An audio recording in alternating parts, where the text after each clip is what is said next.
from Tokyo Station here in Tokyo, Japan. As you can see behind me, we are about to take the bullet train. Today we are leaving Tokyo and going to Kyoto, and so we are taking the famous bullet train, the Shinkansen, and I'm very, very excited. I have never been on a fast train before. Y'all know I love all of my train travel adventures, but most of my experience has been on long distance or slower trains. So as you can tell, I'm very excited just to be here and finally experience one of the best train systems in the world. You definitely want to get here early. Our train is at 10:09, but we left where we were staying about 8 o'clock, 8:30, just to give ourselves enough time to get to the station, to know where we're going, and also to get some snacks. So plan ahead all the time in Tokyo because these stations, as you can see, can get very, very busy. But we're about to go find where our train is and get settled, and I'm just so excited to finally be taking the Shinkansen.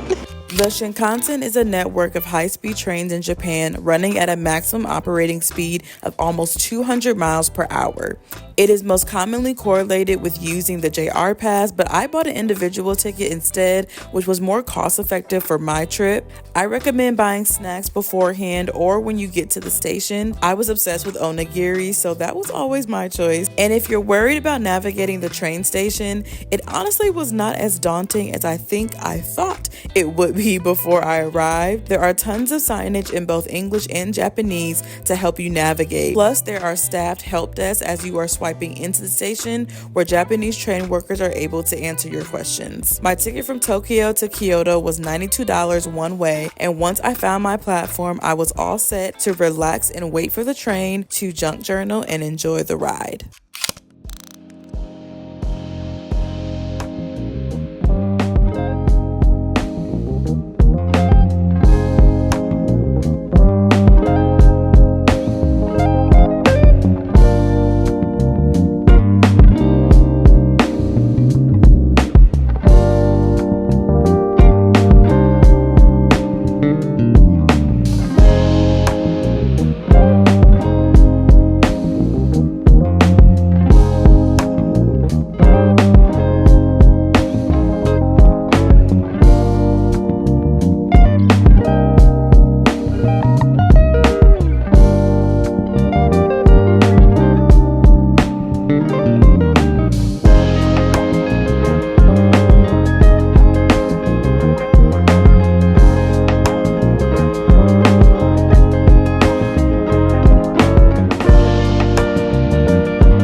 Hello, we have arrived safely here in Kyoto, but first let's recap the bullet train because it was very, very nice, very smooth, very quiet. Y'all know that they really are quiet here, so it was super relaxing. I loved it so much. It didn't feel as fast as I think it looks, but it was a very nice experience. You get to sit down in your assigned seat if you did get a reserved seat, and you bring your snacks. I did a little bit of junk journaling, made some conversation with the man next to me who was trying to practice his English, which was really cute. So it was a good time. I can't complain too much. We didn't get to see Mount Fuji because the weather is very overcast and very cloudy, but maybe on our bullet train from Osaka to Tokyo at the end of the trip, we'll be able to see it. But we are in Kyoto. We just dropped off our luggage at our hotel. We're staying at the Blossom, which I feel like is a really good spot because now we are walking to the Nishiki Market, which is one of the top places to visit in Kyoto to eat. And I love a good market, so I'm excited to see what kind of food we'll be able to have. Nicknamed Kyoto's Kitchen, the Nishiki Market houses more than 100 shops and restaurants across 5 narrow blocks full of all the food you can think of, including tuna, crab, octopus, chicken, beef, and even the popular rice seasoning, and of course some furikake. Though it can get quite crowded and you will be approached many times to try the food made in front of you by the vendors, there is something for everyone's taste buds to try and enjoy at the market. And what caught my eye were these $8 chicken skewers at one of the stalls I walked past with this aioli teriyaki sauce on top. That's good. That's delicious. So I had one of these as like a fish version, but it's like a Snoopy version when I was in Tokyo, and it had just regular vanilla custard, and this one has like the cookies and cream inside. So let's see. It still tastes very pancakey. I love pancakes. And you can see the inside of this one has chocolate. This one is softer and tastes more pancakey. It's good though.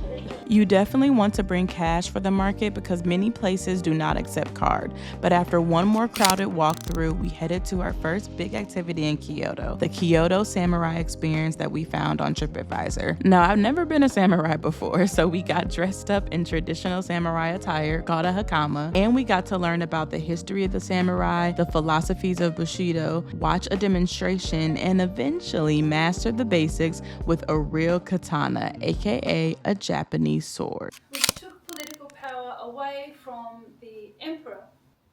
So for the samurai, the sword was not just a weapon, but had a very close, tight connection to their soul. 現代ではもちろん武器としての使用はありませんが、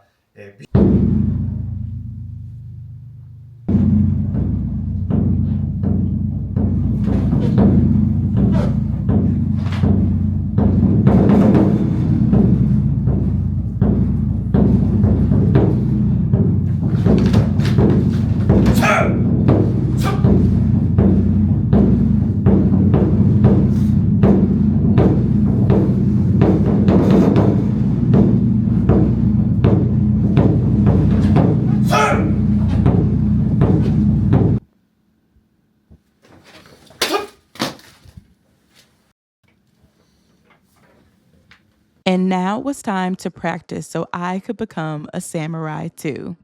構えて、上げて、どうですか? Yes. That's great. Yeah, make sure to be careful of your footwork. And you know, it was a little harder than it looked. 下まで振りすぎないようにね、ここで止めてください。 And make sure it stops at your left hip. But straight with the ground. Yes. フィニッシュがこのぐらいの角度。 But after a few practice swings, it was time to show them and myself what I could really do with this sword. That's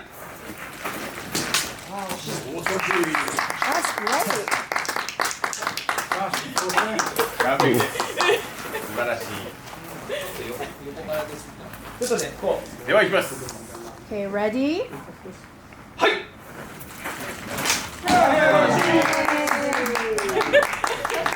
That's great. その通りです。 Travel never ceases to amaze me about how it gets you out of your comfort zone. And this was so much fun and became one of my favorite experiences in Japan. Okay, so I know I look a little ashy right now, but I'm actually in Asia for a month, even though I'm in Kyoto for just a few days. And one of the hardest parts about traveling longer term is finding ways to work out, which if you're watching this video and you're only going to be here for 7 to 10 days, you may not be worried about working out, which is fine. I get it. It's a vacation. But one way that I've been sightseeing is by going for an outdoor run to get familiar with places like Kyoto or wherever I'm visiting. And this morning I did a nice little mile run to Ninen-zaka Street, which is a very popular street. You've probably heard of it here in Kyoto. It's known for its sloping streets as well as its shopping, its temples, and it's actually pretty empty right now. It's normally super busy later in the day, but it's like 7 a.m. and people are just now getting here and just now now getting up. And since I run so early, it's a great way to kind of see a place before all the other tourists get up,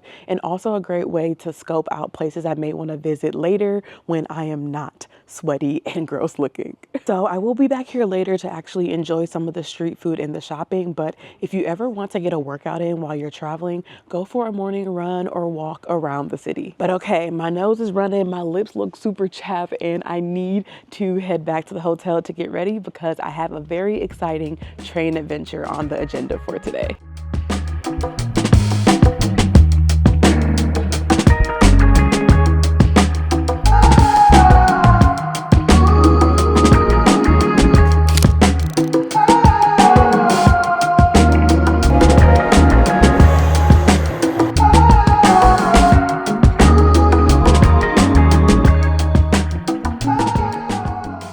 Hello from yet another train station here in Japan. We are taking the Aoniyoshi Sightseeing Limited Express from Kyoto to Nara for a nice little afternoon day trip today. And there are actually many ways you can get to Nara, but this is supposed to be one of the most luxurious trains in Japan. And in addition to paying the basic fare with your Suica card, all you do is pay an additional $5 to get on this train. You will need to reserve a month in advance, or at least a few weeks in advance when the tickets are live. We did that online before we got to Japan, and I'm just so excited that I'm able to take this train. I did get my brother and I here a little early, so we have about an hour until the train actually gets here, because if you know, navigating the train stations in Japan can get you lost, and I did not want to miss it. So we have some time. The train ride itself is only like 40 minutes from Kyoto to Nara, and you can also take this train from Osaka.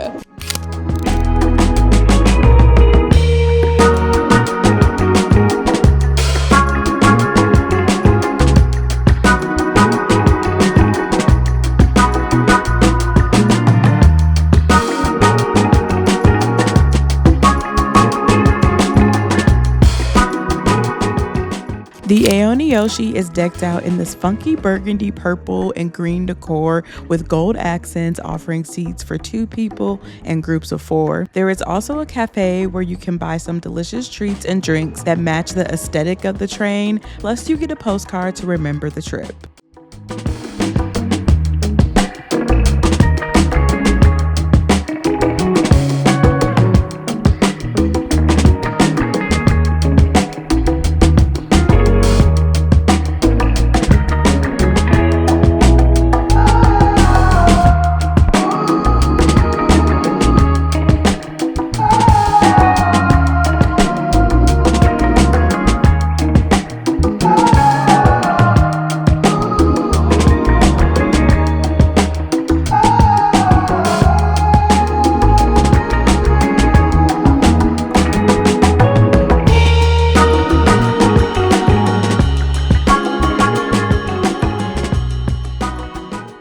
We are off the train and in Nara. That train was so nice. I had a lot of fun. It was a really short ride. So if you can, I believe taking that train from Osaka is a little bit longer. So you may want to take it from Osaka instead of Kyoto. But overall, I loved it. My snacks were delicious. And you got to see some really cute views on the way to Nara, which we are actually going to our main attraction here, which is the deer park, where they have the bowing deer. Visiting Nara Deer Park is the most popular thing to do on your day trip to Nara. For only 200 yen, you can get some food to feed the deer that bow if you raise your hand up then down when feeding them. There is a lovely woman who sells the deer crackers, so you do need cash, more specifically coins, to enter and take your shot to feed them.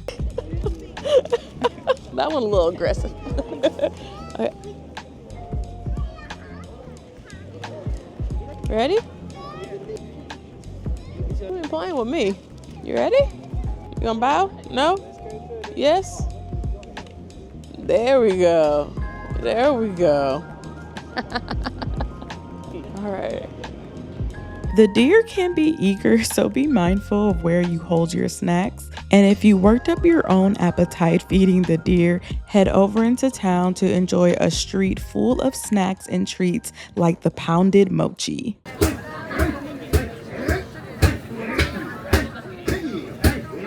Okay, we just left the pounded mochi place. I've never actually had mochi. I'm not a fan of peanut buttery things, and it smells like peanut butter. So we're gonna see if I like it. It's also kind of squishy, if you can't tell.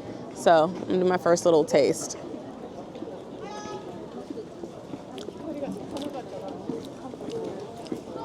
Okay, it's like sweet. The stuff on top, I'm unsure of what that is, but here's the inside of it.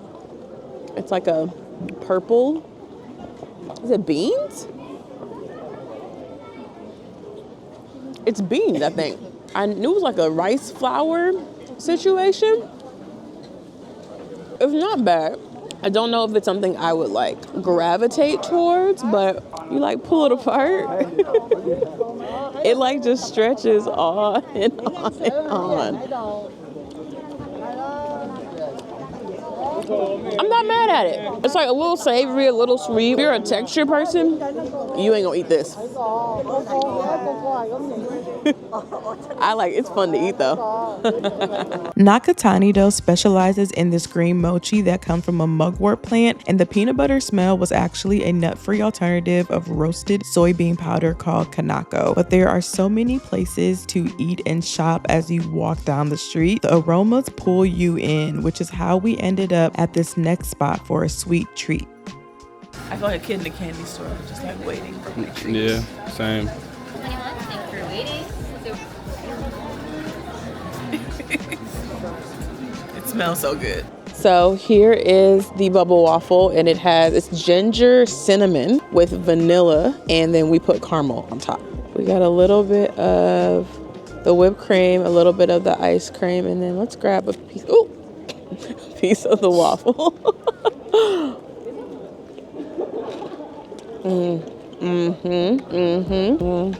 That's good. We walked past this place like twice, and we smelled it, and that's how we ended up here. Worth it. Nara was a nice getaway from Kyoto, but with only one day left in the city, we wanted to make it count. Hello, welcome to our very last beautiful sunny day in Kyoto. I think we've had the best weather in Japan during our few days here, and today is no different. We have a full day of activities planned for us before we head out to Osaka tomorrow, and we kicked it off with breakfast at Kokto. We were looking for a nice big breakfast, and it definitely did the trick.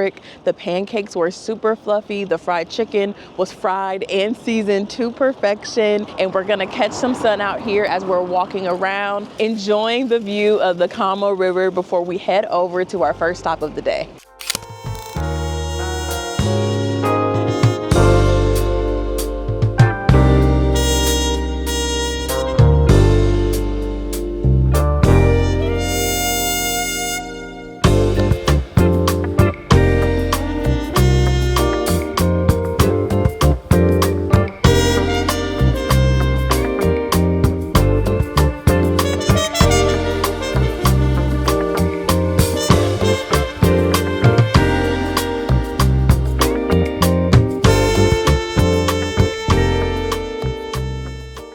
The Fushimi Inari Taisha shrine is the most popular shrine in Kyoto, known for the Senbon Torii, aka its Torii gates. The vermilion red is considered an amulet against evil forces, so it's a color you will see at many ancient shrines and temples in Japan. The color is made from mercury and red earth, and the Inari is the Shinto god of rice and prosperity. So you will also see many fox statues throughout the shrine because they are said to be its messengers. It takes about 2 hours to walk through all the tunnels, and despite the many tourists, there are pockets of gardens and trees that feel peaceful, so you do get a bit of quiet too.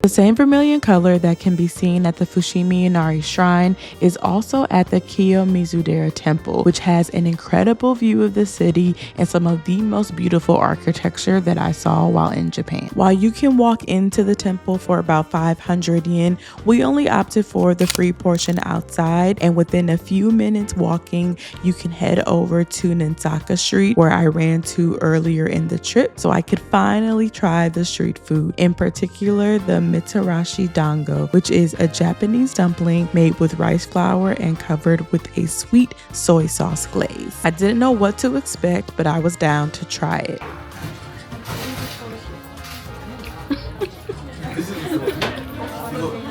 It's very chewy.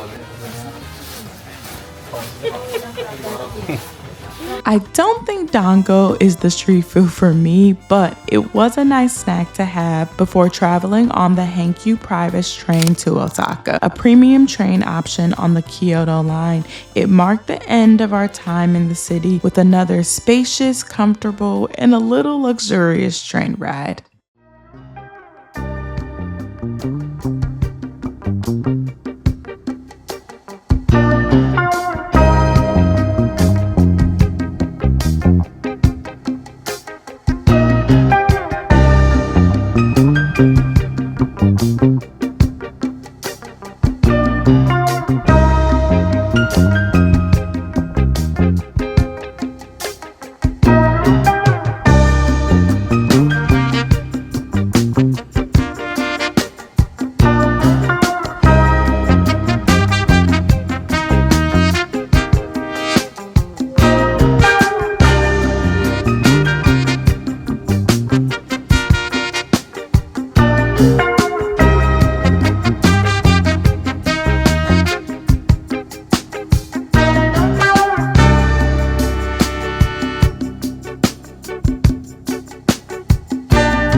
We started the vlog in one train station and now we're ending it in another, but this time we have made it to Osaka. So this is the end of the Kyoto vlog. Thank you so much for watching as we hung out and ate our way and sightseed our way through Kyoto. It was a great time and definitely a place I will come back to one day. I hope if you're planning a trip to Kyoto that you enjoy it as much as we did. As always, stay curious and I will see y'all in the next video, which will be about Osaka. Bye.